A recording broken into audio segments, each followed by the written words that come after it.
Good morning dear student, online ক্লাসে স্বাগত। কেমন আছো তোমরা সবাই? আলহামদুলিল্লাহ, আশা করছি ভালো আছো। আজকে তোমাদের কত নাম্বার ক্লাস? 43। আমরা কি পড়ছিলাম? ষষ্ঠ অধ্যায়ের লাস্ট পর্যায়ে আমরা ছিলাম বৈজ্ঞানিক ব্যাখ্যার বিভিন্ন রূপে। থার্ড নাম্বার অলরেডি পড়েছি, একটু অংশ বাকি ছিল। বৈজ্ঞানিক ব্যাখ্যার কয়টা রূপ মনে আছে? তিনটা। একটা হচ্ছে বিশ্লেষণ, শৃঙ্খল যোজন, অন্তর্ভুক্তি। আমরা অন্তর্ভুক্তিতে ছিলাম। একটু স্মরণ করে দিই অন্তর্ভুক্তি কি। অন্তর্ভুক্ত করা কাকে? কম ব্যাপক নিয়মকে। কার অধীনে? বেশি ব্যাপক নিয়মের অধীনে। যেমন মাধ্যাকর্ষণ নিয়মকে মহাকর্ষণ নিয়মের অধীনে এনে ব্যাখ্যা করা, বা জোয়ার ভাটার নিয়মকে মাধ্যাকর্ষণ নিয়মের অধীনে এনে ব্যাখ্যা করা। যখনই আমরা দেখব একজন আরেকজনকে অন্তর্ভুক্ত করছে, যে অন্তর্ভুক্ত করছে সে হচ্ছে বেশি ব্যাপক নিয়ম, এবং যে অন্তর্ভুক্ত হচ্ছে সে হচ্ছে কম ব্যাপক নিয়ম। একটা কথা মনে রেখো, কম ব্যাপক নিয়মটা সবসময় বেশি ব্যাপক নিয়মের অধীনে অন্তর্ভুক্ত হচ্ছে, অর্থাৎ বিশেষটা হচ্ছে কম ব্যাপক আর সার্বিকটা হচ্ছে বেশি ব্যাপক। এখন তোমাকে যদি কোশ্চেন করে সার্বিক নিয়ম বিশেষকে অন্তর্ভুক্ত করে, তো বিশেষ কিন্তু কখনোই সার্বিককে অন্তর্ভুক্ত করতে পারে না। ঠিক আছে? তাহলে এখানে নিচে একটি উপসংহারে তোমাদের দেওয়া আছে, মাধ্যাকর্ষণ নিয়মের দ্বারাই মাধ্যাকর্ষণ নিয়ম ব্যাখ্যা করা হয়। অর্থাৎ জড়বস্তু যে ভূপৃষ্ঠে পতিত হয়, এটা ব্যাখ্যা করা হয় মাধ্যাকর্ষণের নিয়মের দ্বারা। এতটুকু ওগুলো না পড়লেও চলবে। ঠিক আছে? এখন আমি আজকে চলে যাব সরাসরি একদম লাস্ট পর্যায়ে, যে বৈজ্ঞানিক ব্যাখ্যার সীমাবদ্ধতা। আমরা সীমাবদ্ধতা অলরেডি যৌক্তিক সংজ্ঞায় পড়েছি, যৌক্তিক বিভাগে পড়েছি। সীমাবদ্ধতা মানে কি? অর্থাৎ যেসব বিষয়ে সংজ্ঞা দেওয়া যায় না। বৈজ্ঞানিক ব্যাখ্যার যে সীমাবদ্ধতা, কোন কোন বিষয়ের বৈজ্ঞানিক ব্যাখ্যা দেওয়া যায় না, চলে যায়। এগুলো কিন্তু একসাথে অনেকগুলো পয়েন্টস আছে, সবগুলো একসাথে আসবে না। 2 নম্বরে কোশ্চেন আসে, একটা একটা করে পয়েন্টস তোমাদের পড়তে হবে। এবং তোমরা ভালো করে জানো যে বৈজ্ঞানিক ব্যাখ্যাটাই হচ্ছে আমাদের ষষ্ঠ অধ্যায় হচ্ছে আমাদের লাস্ট অধ্যায় বা সিলেবাসে। ঠিক আছে? আমাদের সপ্তম অধ্যায় নেই এবং আমাদের অষ্টম অধ্যায়ও নেই। তাহলে এই যে 4টা অধ্যায়, এই 4টা অধ্যায় থেকে আমাদের 7টা সৃজনশীল লিখতে হবে। ঠিক আছে? কয়টা সৃজনশীল এখন এটা ডিসাইড হয়নি।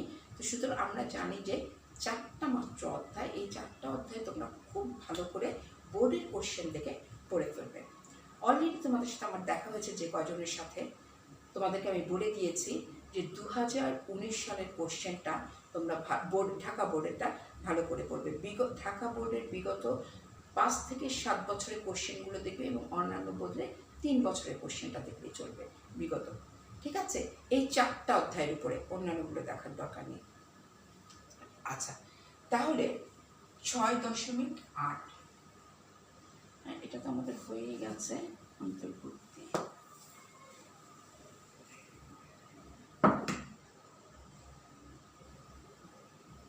বৈজ্ঞানিক ব্যাখ্যার সীমাবদ্ধতা। 6.8 হচ্ছে 241। আচ্ছা, প্রথমেই আছে এখানে অনেকগুলো কথা আছে। দেখো, প্রথমে বলছে যে বৈজ্ঞানিক ব্যাখ্যার মূল বা মৌলিক উদ্দেশ্য হলো বিষয়ের সংযুক্তিকরণ এবং অন্তর্ভুক্তি। আমরা বাস্তবে যে কোনো বিষয়কে ব্যাখ্যা করতে গেলে বাস্তবতার সাথে মিল বা সাদৃশ্যমূলক আরেকটি বিষয়কে খুঁজে বের করি। সাদৃশ্যমূলক বিষয় খুঁজে বের করতে পারলে ব্যাখ্যার জন্য সুবিধা হয়, জটিল ও দুর্বোধ্য বিষয় সরল ও বোধগম্য হয়।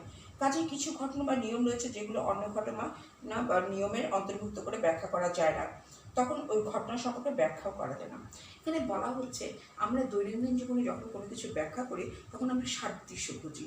যেমন যদি বলে আপেল কি জিনিস, কাউকে ব্যাখ্যা করতে বলি নাশপাতির মতো, বা নাশপাতি বলতে গেলে কিসের মতো? আপেলের মতো। আমরা এভাবে সাদৃশ্য খুঁজি। ঠিক আছে? জেব্রা, ঘোড়া, এরকম বলে জেব্রা আর ঘোড়ার সাদৃশ্য আছে। ঠিক আছে? তাহলে কিন্তু এমন অনেক বিষয় আছে, এখানে বলা হচ্ছে যে বৈজ্ঞানিক ব্যাখ্যা দিতেই হলে তোমাকে সংযুক্তকরণ এবং অন্তর্ভুক্তিটা করতে হয়। কিন্তু জগতে এমন অনেক ঘটনা আছে যেটা জটিল এবং দুর্বোধ্য, সবগুলোকে সংযুক্ত এবং অন্তর্ভুক্ত করা যায় না, আর যেগুলো করা যায় না সেগুলির ব্যাখ্যা দেওয়া যায় না। ফার্স্ট, সার্বিক নিয়মের ব্যাখ্যা করা যায় না।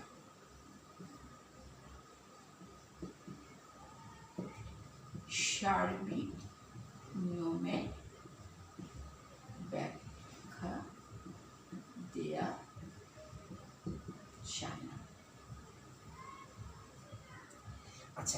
কেন সার্বিক নিয়মের ব্যাখ্যা দেওয়া যায় না? দেখো, সার্বিক নিয়ম হচ্ছে মৌলিক নিয়ম। এই নিয়ম সরাসরি স্বতঃসিদ্ধ বলে মেনে নিতে হয়। প্রকৃতির নিয়মানুবর্তিতা, কার্যকারণ নিয়ম আমরা ফার্স্ট ইয়ারে পড়ে এসেছি, মনে আছে? কেননা এই নিয়মগুলো হচ্ছে সবচেয়ে ব্যাপক, এইগুলোকে আর কারো অধীনে অন্তর্ভুক্ত করা যায় না। প্রকৃতির নিয়ম কী ছিল? প্রকৃতির নিয়মের অধীনে চলে, ভবিষ্যৎ অতীতের মতোই হবে, ঠিক আছে? আর কার্যকারণ নিয়ম তো আমরা সবাই জানি, প্রত্যেক জগতের প্রত্যেকটা ঘটনার একটি কারণ আছে। এই যে নিয়মগুলো, এটা স্বতঃসিদ্ধ, বিনা বিচারে আমাদের মেনে নিতে হচ্ছে। এগুলোকে সংজ্ঞাও দেওয়া যায় না, আর এগুলোকে কোনো ব্যাখ্যাও দেওয়া যায় না, কারণ এগুলোকে মোট কথা, যেহেতু এটা সবচেয়ে বড়কে আমি কার মধ্যে অন্তর্ভুক্ত করব? ঠিক আছে? তাহলে এই জন্যই বলছে সার্বিক বা সবচেয়ে বড় নিয়মের ব্যাখ্যা করা যায় না, কেননা অন্তর্ভুক্ত করা যায় না। অন্তর্ভুক্তের বৈজ্ঞানিক ব্যাখ্যা দিতে গেলে তোমাকে অন্তর্ভুক্ত করতে হবে। আচ্ছা, সেকেন্ড হচ্ছে চেতনার মৌলিক অবস্থা। চেতনার মৌলিক অবস্থার ব্যাখ্যা দেওয়া যায় না। আচ্ছা, এখানে তোমার 2 নম্বরে কোশ্চেন আসবে, ব্যাখ্যা করো চেতনার মৌলিকটা কেন ব্যাখ্যা দেওয়া যায় না। এখানে বলা হচ্ছে মানুষ হচ্ছে চিন্তাশীল জীব। অনেক ডিটেলস আছে, সব কথা লেখার দরকার নেই, তুমি মাঝখান থেকে কিছুটা নিবে। বুদ্ধিবৃত্তি তার মৌলিক বৃত্তি। আচ্ছা, চেতনার মৌলিক অবস্থায় বুদ্ধিবৃত্তি ক্রিয়া করে। চেতনার মৌলিক অবস্থাগুলো কি এটা আগে জানো, মূল কথা চলে যাও। চেতনার মৌলিক অবস্থা রূপ, রস, গন্ধ ইত্যাদি, হ্যাঁ, সুখ, দুঃখ ইত্যাদি। এই অবস্থাগুলো পরস্পরের মধ্যে কোনো সাদৃশ্য নেই। অর্থাৎ এটা বলছে যে সুখ, দুঃখ, আনন্দ, বেদনা, রূপ, রস, আমার কাছে যে জিনিসটা রসালো মনে হচ্ছে বা সুন্দর মনে হচ্ছে, সেটা অন্যের কাছে নাও হতে পারে। আমার কাছে যেটা সুখ, অন্যের কাছে সেটা দুঃখ হতে পারে। এটাই বলছে এক এক ব্যক্তির কাছে এগুলো এক এক রকম, ঠিক আছে? প্রথমেই লিখবে চেতনার মৌলিক অবস্থাগুলো হচ্ছে আনন্দ, বেদনা, সুখ, দুঃখ, রূপ, রস, গন্ধ ইত্যাদি। এগুলো এক এক ব্যক্তির কাছে এক এক রকম হয়ে থাকে, সুতরাং এগুলোকে কোনো ব্যাখ্যা দেওয়া সম্ভব নয়। আর এগুলো হচ্ছে অনন্য, আর এবং এটি পরিবর্তিত হয়। অর্থাৎ এটাকে কেন বলছে পরিবর্তিত হয়? আজকে আমার কাছে যে জিনিসটা সুখের মনে হচ্ছে, একটা সময় সেটা নাও হতে পারে, ঠিক আছে? এই কারণে বলা হচ্ছে যে এগুলো হচ্ছে অনন্য অবস্থা, এগুলো সবসময় একই রকম থাকে না, এগুলো পরিবর্তনশীল। আচ্ছা, থার্ড নাম্বার হচ্ছে জড় পদার্থের মৌলিক গুণ। এগুলো আমরা অলরেডি যুক্তির সংজ্ঞায় পড়েছি, তাই না? জড় পদার্থের মৌলিক গুণ। জড় পদার্থের মৌলিক গুণগুলো কি কি? জড় পদার্থের মৌলিক গুণগুলো হচ্ছে আকৃতি, বিস্তৃতি, গতি। আকৃতি, বিস্তৃতি, এটা একটু লিখলাম,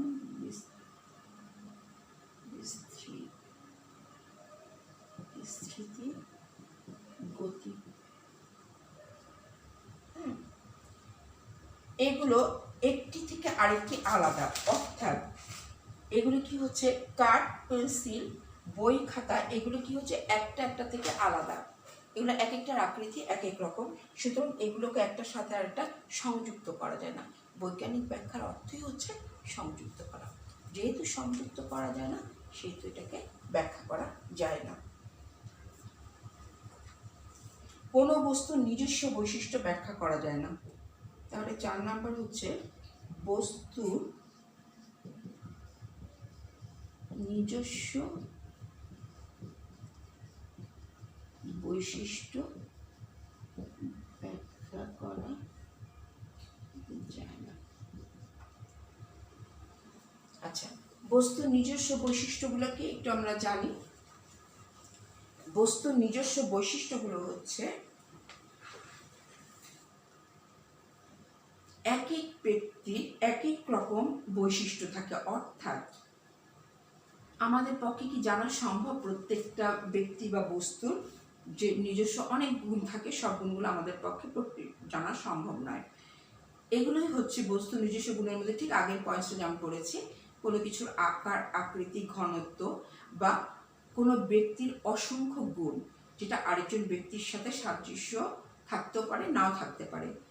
এবং এগুলো হচ্ছে সীমাবদ্ধ, মানে ব্যাখ্যা করার ক্ষেত্রে এখানে সীমাবদ্ধ, এই কারণে যে এগুলো সংযুক্ত করা যায় না এবং একটা থেকে আরেকটা স্বতন্ত্র। আচ্ছা, 5 নাম্বার হচ্ছে জগতের উৎপত্তির ব্যাখ্যা করা যায় না। 5 নাম্বার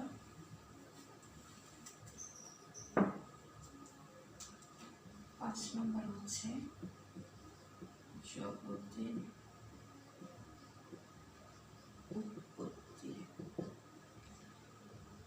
জগতের উৎপত্তির ব্যাখ্যা দেওয়া যায় না। কেন দেওয়া যায় না? দেখো এখানে আছে কি, আদি সত্তা কি প্রভৃতি বৈজ্ঞানিক ব্যাখ্যা সম্ভব নয়, কেননা বিশ্লেষণ, শৃঙ্খল যোজন ও অন্তর্ভুক্তির সাহায্যে করতে হয়। জগতের যে উৎপত্তি সেটার বিশ্লেষণ দেওয়া সম্ভব নয়, কেননা বিশ্লেষণ মানে কি, কোনো মিশ্র কার্যে ব্যাখ্যা দেয়া। তারপরে হচ্ছে সংযুক্ত করতে হয়, এটা জগতের উৎপত্তি সংযুক্ত করা সম্ভব নয়। এবং আরেকটি কি, শৃঙ্খল যোজন, অর্থাৎ বৈজ্ঞানিক ব্যাখ্যা দিতে হলে তোমাকে সেই যে তিনটা রূপের মাধ্যমে দিতে হবে। জগতের উৎপত্তিকে এই 3টা রূপের অন্তর্ভুক্ত কোনোটার মধ্যে আনা যায় না, সেহেতু এটা ব্যাখ্যা দেওয়া সম্ভব নয়। লাস্ট 6 নাম্বার হচ্ছে অনন্য। ওই যেটা বললাম, সুখ দুঃখ, আনন্দ বেদনা, এখানে অনন্য বলতে বোঝাচ্ছে মানুষের মনে চেতনা, আত্মা, ঈশ্বর। চেতনা, আত্মা, আসলে আমরা বিনা বিচারে আমরা মেনে নেই যে, বিনা বিচারে বলতে আমরা বোঝাচ্ছি যে এটা আমাদের ইন্দ্রিয় গ্রাহ্য নয়, বিনা বিচারে হবে না, এটা হবে ইন্দ্রিয় গ্রাহ্য না। আত্মা, আমরা কথায় কি বলি যে আত্মাটা যখন চলে যায় তখন আমরা মারা যাই, কিন্তু আমরা আদৌ দেখতে পাইনি আত্মাটাকে, আমরা কি আদৌ দেখতে পেরেছি বা কোনো ডাক্তার যে বের করে এনে দেখাতে পেরেছে এটা হচ্ছে আত্মা। তো সুতরাং বলছে যে আমাদের যে চেতনা, আত্মা, ঈশ্বর, এগুলো ব্যাখ্যা দেওয়া যায় না, কারণ ওই একই কথা আগেরটা যেমন সংযুক্ত, অন্তর্ভুক্ত এবং বিশ্লেষণের আওতাধীনে আনা যায় না, সেই দুটোকে ব্যাখ্যা দেওয়া যায় না। পরিশেষে কি বলছে দেখো, বৈজ্ঞানিক ব্যাখ্যা সীমাবদ্ধতা সম্পর্কে আলোচনা দেখা যায় যে মৌলিক নিয়ম, চেতনা, পরম সত্তা, ঠিক ওই যে উপরে কথাটা যে সর্বব্যাপক নিয়ম, যেটা সার্বিক নিয়ম, জগতের উৎপত্তি, চেতনা, হলো প্রত্যেকটা একটা ওয়ার্ড করে লিখে বলবে এই বিষয়গুলো ব্যাখ্যা দেওয়া যায় না, কেননা এগুলো একটার সাথে আরেকটা সংযুক্ত করা যায় না। ব্যাস এক কথা বলে, যেহেতু এই বিষয়গুলোকে একটার সাথে একটা সংযুক্ত করা যায় না, তাই এগুলোকে ব্যাখ্যা দেওয়া যায় না। তাহলে আমরা কি বললাম, ব্যাখ্যা আমাদের 6ষ্ঠ অধ্যায় শেষ হয়ে গেল। যে ব্যাখ্যা হচ্ছে কোনো জটিল, দুর্বোধ্য, অস্পষ্ট বিষয়কে সুস্পষ্ট করা। প্রথম কোশ্চেন হচ্ছে, তারপর হচ্ছে ব্যাখ্যার 2টা রূপ, একটা হচ্ছে বৈজ্ঞানিক, একটা হচ্ছে লৌকিক। আমরা পার্থক্য পড়েছি, অনেকগুলো পার্থক্য পড়ে ফেলবে। তারপর হচ্ছে বৈশিষ্ট্যগুলো পড়বে উদ্দীপক দেখে দেখে। তারপর আমরা কি বললাম, বৈজ্ঞানিক ব্যাখ্যার 3টা রূপ, তারপর পরিশেষে বৈজ্ঞানিক ব্যাখ্যার সীমাবদ্ধতা। এটাই হচ্ছে আমাদের সেকেন্ড ইয়ারের লাস্ট সিলেবাস, ঠিক আছে? তাহলে আমরা সেকেন্ড পেপার আমাদের সম্পূর্ণ শেষ হয়ে গেল। তোমাদের যদি কোনো কোশ্চেন থাকে অবশ্যই তোমরা কমেন্ট বক্সে লিখবে, ঠিক আছে? কমেন্ট করবে, এবং তোমাদের সাথে আমার কথাই হয়। আমরা আবার রিভিশন ক্লাস শুরু করব, ঠিক আছে? এবং আমি চাচ্ছি যে সেকেন্ড পেপারটা যখন একবার শেষ করলাম, তোমাদের আমি ফার্স্ট ইয়ার থেকে আবার রিভিশনটা শুরু করাবো, প্রথম পত্র থেকে। আমরা কিন্তু 1 বছর পুরো ক্লাস করেছি ফার্স্ট ইয়ারে, এবং আমাদের ফার্স্ট ইয়ার কিন্তু সবগুলো চ্যাপ্টারই পড়া আছে। কিন্তু এখন তোমরা দেখেছো ফার্স্ট ইয়ারে কিন্তু মাত্র 5টা অধ্যায় দিয়েছে, সুতরাং এই 5টা অধ্যায় আমরা একেবারে ছাঁচড়া করে ফেলবো পড়ে, ঠিক আছে? আমি এখান থেকে বলবো, পড়াবো, আর তোমরা এখান থেকে শুধু নিজেরা পরীক্ষা দিবে।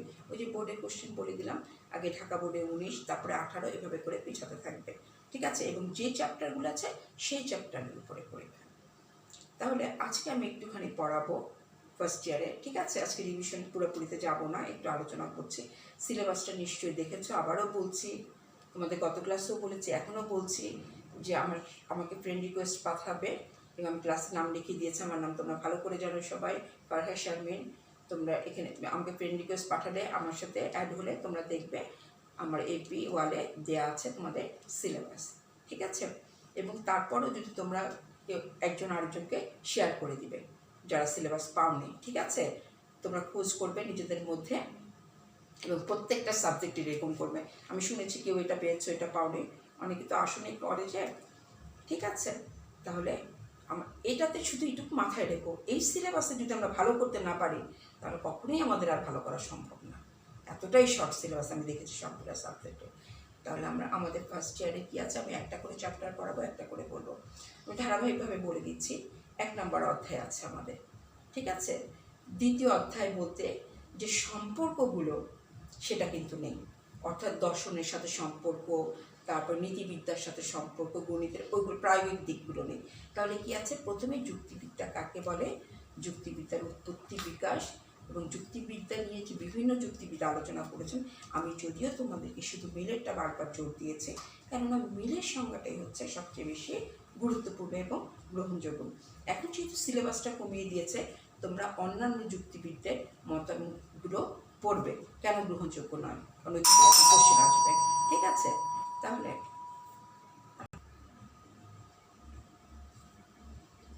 আমরা চলো রিভিশন ক্লাসে চলে যাই। আমি প্রথম অধ্যায় থেকে শুরু করবো, ঠিক আছে? তাহলে আমরা এখানে ডিটেলস থেকে তোমরা ভাগ ভাগ করে পড়ো। আমি জানি বোরিং লাগে, ফার্স্ট অধ্যায়টা অনেক ভাগ ভাগ করে পড়বে। প্রথম অধ্যায় আমরা যে কথাগুলো এগুলো সবাই জানি। যুক্তিবিদ্যার জনককে, যুক্তিবিদ্যা কোত্থেকে এসছে, ঠিক আছে? এটা একটু হালকা আলোচনা করি। যুক্তিবিদ্যার জনককে সবাই জানি অ্যারিস্টটল, তাই না? রিভিশন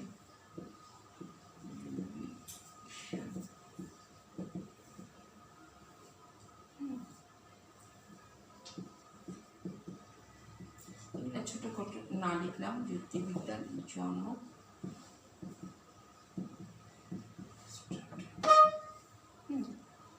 যুক্তিবিদ্যার ইংরেজি শব্দ, যুক্তিবিদ্যা ইংরেজি শব্দ হচ্ছে লজিক।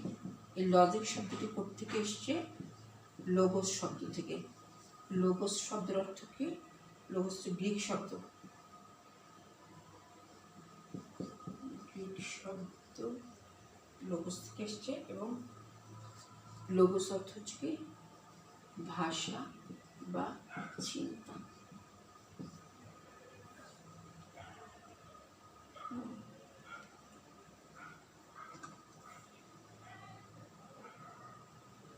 এখানে হবে এই লজিকটা এসছে প্রথমে এলওজি,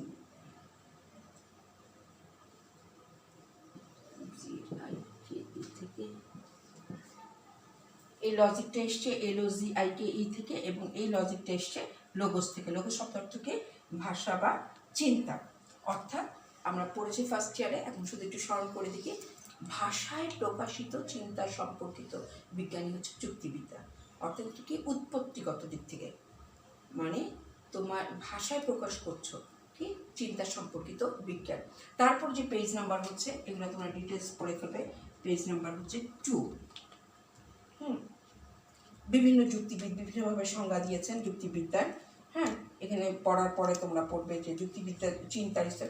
একটা কথা শুধু মনে রেখো, যুক্তিবিদ্যা আমাদের যুক্তিতর্ক করতে শেখায় না, এটা আমরা পড়েছি, তাই না?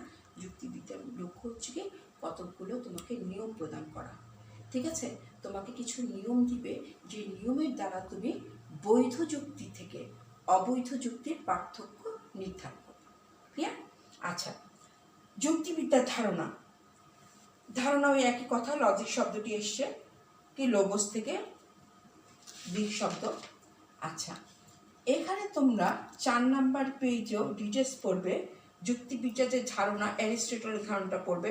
সে কোন বই থেকে দেখছে? অর্গানন থেকে। হ্যাঁ, এইগুলোর ডিটেলস তোমরা ভাববার। আমি বলি কি, তোমরা যখন 3rd অধ্যায় থেকে তোমাদের বেশি কোশ্চেন আসবে, তোমরা থার্ড অধ্যায়টা বেশি গুরুত্ব দিবে। ওইটা পড়ার সাথে সাথে প্রথম অধ্যায়টা যেহেতু একটু বোরিং লাগবে, একই টাইপ একটু একটু করে পড়বে, দাগিয়ে দাগিয়ে। এখান থেকে এমসিকিউ বেশি আসবে। যেমন অ্যারিস্টটল কোন বই নিয়ে আলোচনা করেছেন? অর্গান বই নিয়ে। ঠিক আছে, যে মিনিটটা আমরা বেশি গুরুত্ব দিব। ঠিক আছে, তোমাকে যদি বলে প্রথমে কোশ্চেন করে যে যুক্তিবিদ্যার সংজ্ঞা দাও, তুমি কিন্তু পড়লে সব কিছু, তুমি বলবে না যে মিলের সংজ্ঞা। যদি বলে মিলের সংজ্ঞা দাও তাহলে মিল উল্লেখ করবে, আদারওয়াইজ জাস্ট মিলের সংজ্ঞাটা বসিয়ে দিবে। এটাই হচ্ছে গ্রহণযোগ্য সংজ্ঞা। একটু মনে আছে? আজকে একটু স্মরণ করে দিই, নেক্সট ক্লাসে আমি ডিটেলস আলোচনা করব। যুক্তিবিদ্যা হচ্ছে এমন একটি বিজ্ঞান যা কী করে, চিন্তা বা যুক্তিবিদ্যা হলো এমন একটি বিজ্ঞান যা বিচার বা প্রমাণের মাধ্যমে জ্ঞাত সত্য থেকে অজ্ঞাত সত্য উত্তরণের মানসিক প্রক্রিয়া এবং অন্যান্য সহায়ক প্রক্রিয়া নিয়ে আলোচনা করে। ঠিক আছে, এটার মধ্যে কেন এটা গ্রহণযোগ্য? এটার মধ্যে বিজ্ঞান আছে, কলা আছে এবং অন্যান্য যে বিষয় আছে বিচারের প্রমাণের জন্য, সেগুলো নিয়ে আলোচনা করে। কোনগুলো নেক্সট ক্লাসে হবে। আজকে পর্যন্ত ভালো, আল্লাহ হাফেজ।